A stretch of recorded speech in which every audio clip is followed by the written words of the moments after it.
दुलाराय बर' फरायसालिनि फरायसा आफादगिरि दिपेन बर'आ बिबान मोनगारि उनाव इउपिपिएल बर'आ हाबनायनि मोनसे सरसा सोलिदों बियो बेसेबां सैथो? दासिम आङो बेखौ जेबो मिथिथ'वा आरो बबे राजनितिकआव हाबगोन बा इउपिपिएल हाबगोन हाबा बिथांनि इन्डिभिजुवेल मोनसे डिसिसन बियो।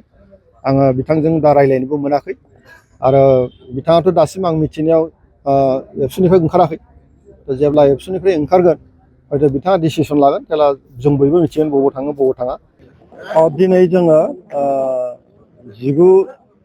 जिगुथि जे मोनसे सिडली चिरां बिसायख'थि मानेखौ सिडली समस्तिनि फैगौ बिसायख'थियाव बाहागो लानो थाखाय लाबाय आरो बेवहाय सुनिराम बसुमतारी बिथांखौ जोङो आफादगिरि हिसाबै जोङो दिनै दाबाय। बाखि कमिटियाव गोबां मानसि दङ आरो बिराद गोख्रों कमिटि जोङो दाबाय आरो गोख्रोङैनो जों मावगोन आरो जों मोनसे आसाबादि बयबो जों बुंबाय जों बयबो आसाबादि जे फैगौ बिसायख'थियाव जों देरहासार जागोन। सिडली समस्तिया जितु इउपिपिएलनिखा निर्मल कुमार ब्रह्म बिथाङा इउपिपिएलनिखामोन। एबार खिन्थु जोङो आरो इउपिपिएलनि आखायावनो जों लाफैफिनगोन आरो बेनि गोहोआ इउपिपिएलना दङ। जों बिराद गोख्रोङै दिनै खामानि मावगासिनो दङ आरो देरहासार जोङो जागोन। नोंथांमोननि जुजुनाया इन्डियाजों जागोन सिडली समस्ति जिहेतु बिपिएफ आरो बिजेपि एलायन्सआव जाबाय दा माबायदि जागोन? दासिमबो जों खोनादों जे बिजेपिनि दैदेनगिरिफ्रा बुंबाय थादों जे बिटिसिआव बिथांमोना बिपिएफ आरो बिजेपि लोगो नांनानै बिथांमोना गेलेगोन होननानै। दा इउपिपिएलनि बेवहाय नाम फैयाखै। बे बाथ्राखौ जोङो जोंनि पार्टियाव दिनैसिमबो जोङो बिथांमोननिफ्राय जोङो अफिसियेलि जों मिथियाखै आरो जोंनिफ्राय जों बेखौनो बुंनाय जादों जे जेब्ला जों क्लियार जागोन जे जोङो इन्डियायाव गैला होननानै जोंहा अल्टारनेटिभ मेरला लामा दङ आरो बे बाथ्राखौ लानानै जों गोनो गोथोबो नङा। इउपिपिएलआ हारसिङै गेलेहानाय जोंहा गोहो दंखायो। थांनाय बिटिसिआवबो जों हारसिङै गेलेदों, जों 7 जन देरहादों आरो थांनाय बिटिसि बिसायख'थियाव जोंनि रायजो राजाफोरनि जि अननाय बे खमायाखै, बारायदोंसो। जोङो गासै 6 लाख भट मोनदों। 6 लाख भट मोनखांनायनि उनावहाय जोङो बबेबा एफा एनै भटआव जोङो जेनदों आरो जेननायनि खार'ना गोबां दङ बेवहाय आरो बेखौ जोङो नुदों मा थांनाय बिटिसि बिसायख'थियाव बिपिएफ हिसाबै आं राउन्ड फिगाराव होनदों बिथांमोना 8 लाख मोनदों, एसे बारा आरो जों 6 लाख मोनदों, एसे बारा। दा बिथांमोना जि 8 लाख मोनहैदों बेवहाय बिथांमोना मा परिस्थितियाव 8 लाखखौ मोनखो बेखौ जों बिजिरनानै नायदों। नुबाय मा जोङो जोंनि 6 लाखआ जोंनि इउपिपिएलनि अर्गेनिक भट, बेवहाय रावनिबो अननाय गैया, जों इउपिपिएलनि मानसिफ्रानो होजोबदों। बिसोरो खुनु खारनायबो नङा, बे एन्टिगेनो थाबाय थागोन। नाथाय बिपिएफनिखौ जों नुबाय बिथांमोना जि बाथ्राखौ बुंनानै जोंखौ फेजेननो नाजादोंमोन थांनाय बाराव। बिथांमोना बुंदोंमोन मा जे माने इउपिपिएलआ बिजेपिजों लोगो जानानै बिटिसिखौ फानबाय। बे बाथ्राखौ बुंनानै बिथांमोना रायजोफोरखौ फोसावदों आरो बिथांमोना बुंदों मा जोङो एबार हारसिङैनो सरकार दागोन। बे बाथ्राखौ बुंनानै रायजोफोरनि गेजेराव हाबहैदों। खिन्थु बिसायख'थिनि उनावहाय 28टा सिट मोननानैबो बिथांमोना हारसिं सरकार दानो हादिया। बिथांमोना एनडिएआव हाबनानै बिजेपिजों लोगो नांनानै सरकार दाबाय, थारमाने रायजोफोरखौ थगायबाय। बे बाथ्राखौ दिनै रायजो राजाफ्रा मोजाङै मिथिबाय। गतिके 2.5 लाखनिफ्राय 3 लाख भटआ जोंखौ बिजेपिजों थादों होननानै बिजेपिखौ गाज्रि मोनग्रा जायफोर भट, बे भटआ 2.5 लाख भटआ 3 लाखसो भटआ बिपिएफआव थांदोंमोन। नाथाय दिनैहाय बिथांमोना थगायनायनि थाखाय बे 2.5 लाख 3 लाख भटआ बिथांमोननिफ्राय गुगानानै दस्रायाव खारगोन। बे दस्रायाव खारनाय 2.5 लाख 3 लाख भटआ जोंनि इउपिपिएलआव फैयाबाबो जोंहा बेवहाय आफसोस गैया। जोंहा 6 लाख भटआ एखेबारे खाथां थाबाय थागोन।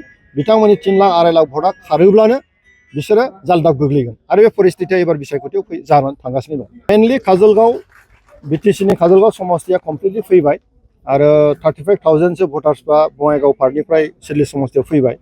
खिन्थु मोनसे बाथ्रा जों नुदों जे जितु सालेखाथि एरिया क'क्राझार दंमोन, बे क'क्राझार जिल्लायाव गोलैनाय 35,000सो हरै थांफिनबाय। थ' 35,000आ थांदों, 35,000आ फैफिनदों। बेनो बे जानानै दं। दा 2,10,000 एसे बारायनानै हयथ' 2,19,000सिम फैबाय होननानै आं दा मिथिदों।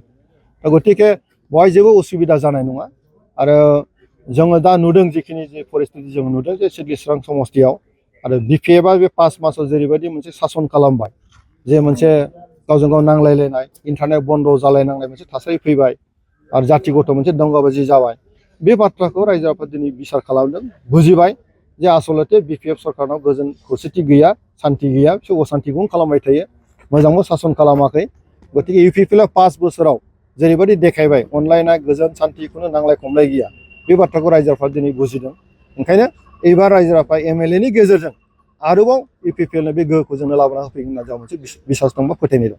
दुलाराय बर' फरायसानि फरायसाफोरना आफादगिरि दिपेन बर'आ बिबान मोनगारि उनाव UPPL बर'आ हाबनायनि मोनसे सरसा सोलिदों बियो बेसेबां सैथो? दासिम आङो बेखौ जेबो मिथिथ'वा आरो बबे राजनितिकआव हाबगोन बा UPPL हाबगोन हाबा बिथांनि इन्डिभिजुवेल मोनसे डिसिसन बियो। आङो बिथांजों दा रायज्लायनोबो मोनाखै आरो बिथाङाथ' दासिम आं मिथिनायाव एबसुनिफ्राय ओंखाराखै। जेब्ला एबसुनिफ्राय ओंखारगोन हयथ' बिथाङा डिसिसन लागोन जेब्ला जों बयबो मिथिगोन बबाव थाङो बबाव थाङा। बेखौ दा जों मिथिनो मोनबाय खबरखौ आंबो मोनदों जे गाबोन भारतनि गाहाय मन्थ्रि मानगोनां नरेन्द्र मदि बिथाङा जोंनि क'क्राझाराव फैगोन आरो बेवहाय मोननैसो गोनां खामानि लानानै बिथाङा बाहागो लादों। जे गुबैयै थांनाय BTR एकर्डआव जे मोनसे रेलवे माने वागन फेक्टरि बानायनाय रिपेयारिं मोनसे फेक्टरि बानायनाय बे सेंसन अलरेडि जाबाय परबत जरानि बासबारियाव बे अलरेडि जाबाय बेखौ बिथाङा अन्थाइ खाम्फा गायसनगोन बे मोनसे नाम्बार 1 एजेन्डा आरो आसामनिफ्राय गुबुन जायगायाव थांनाय रेल गंनै गोदान बिथाङा बेखौ आनुষ্ঠাनिक भाबै बेखेवनानै होगोन आरो माखासे लामा बिथाङा जाय लामाफोरखौ जोंनि प्रमद बर' बिथाङा सरकार थानाय समावहाय गासैबो बाथ्राखौ थिग थाक खालामखानानै गारबोदोंमोन दिनै गायसननांगौनिल' बाथ्रा दा बेखौ लानानै BTC सरकारा बे गासै प्रग्रामखौ खालामनानै गाबोन मावहोनो नागिरदों।